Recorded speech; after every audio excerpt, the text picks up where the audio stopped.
প্রিয় ভাইয়েরা, আসসালামু আলাইকুম, শুভেচ্ছা নেবেন। আজকে আমরা যে গ্রামারটি নিয়ে আলোচনা করব সেটা হচ্ছে দশম অধ্যায়ের অতীতকাল বোঝায় এরকম একটি গ্রামার, যেটা আশ্রয়, অশ্রয় এবং হ্যাস্রয়। আপনারা মনে রাখবেন এভাবে: আশ্রয়, অশ্রয়, হ্যাস্রয় এর দ্বারা অতীতকাল বোঝায়। ঠিক আছে ভাই? তো উদাহরণে আসা যাক। হাদা মানে করা। হাদা মানে কি ভাই? করা। হাদা থেকে হয়েছে হ্যাস্রয় মানে করেছি। মানে কি ভাই? করেছি। হাদা মানে করা, হাদা থেকে হ্যাস্রয় মানে করেছি। ঠিক আছে ভাই? একমাত্র হাদাটাই হ্যাস্রয় হয়ে যায়, অন্যথায় বাকি যতগুলো ভার্ব রয়েছে, ঠিক আছে, সবগুলোতেই আশ্রয় অথবা অশ্রয় ব্যবহৃত হয়। একমাত্র এই হাদাটাই হ্যাস্রয় হয়ে যায়। ঠিক আছে ভাই? তার মানে হ্যাস্রয় মানে কি ভাই? করেছি। এরপরে কি রয়েছে ভাই? এরপরে রয়েছে ইক্তা। ইক্তা মানে পড়া।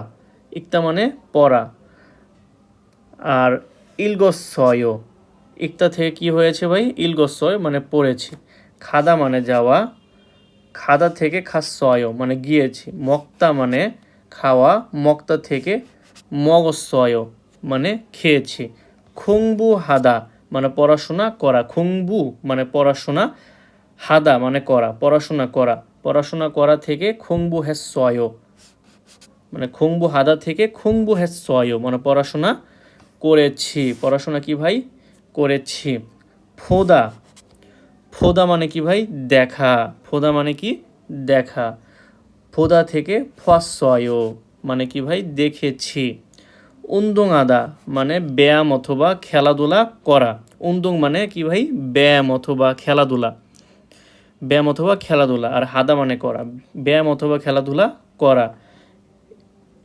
উন্দুং হাদা থেকে উন্দুং হ্যাস্বয় মানে ব্যায়াম অথবা খেলাধুলা করেছি। এটা কিন্তু যে শুধু ভার্বের সাথেই এই আশ্রয়, এই আশ্রয়, অশ্রয়, এটা যে ভার্বের সাথে ব্যবহৃত হয় তা কিন্তু না। ঠিক আছে ভাই?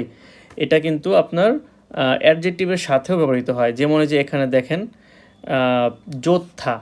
ঠিক আছে? এই যোদ্ধা কিন্তু একটা অ্যাডজেক্টিভ, যার সাথে আশ্রয়ও ব্যবহৃত হয়েছে। ঠিক আছে? জোয়াশ্রয়। যোদ্ধা থেকে জোয়াশ্রয় মানে যোদ্ধা থেকে জোয়ায় মানে ভালো। জোয়াশ্রয় মানে ভালো ছিল। ভালো ছিল। যেমন অনেক সময় বলি না আমরা যে নালশিগা জোয়ায়ো, নালশিগা জোয়ায়ো, আবহাওয়া ভালো। তো নালশিগা জোয়ায়ো আবহাওয়া ভালো থেকে আমরা যদি এটা বলতে চাই আবহাওয়া ভালো ছিল, সেক্ষেত্রে কি হবে? নালশিগা জোয়াশ্রয় মানে আবহাওয়া ভালো ছিল।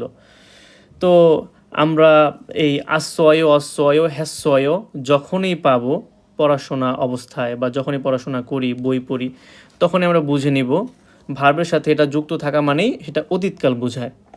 ঠিক আছে ভাই?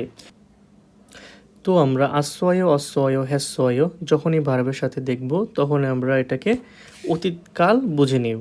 ঠিক আছে ভাই? তাহলে ভিডিওটা ভালো লাগলে লাইক, কমেন্ট এবং শেয়ার করবেন। এবং এরকম আরও ভিডিও পেতে সাবস্ক্রাইব না করে থাকলে সাবস্ক্রাইব করে পাশে থাকবেন আশা করি। এবং আপনাদের মন্তব্য জানাবেন কমেন্ট বক্সে। সকলকে ধন্যবাদ। আসসালামু আলাইকুম।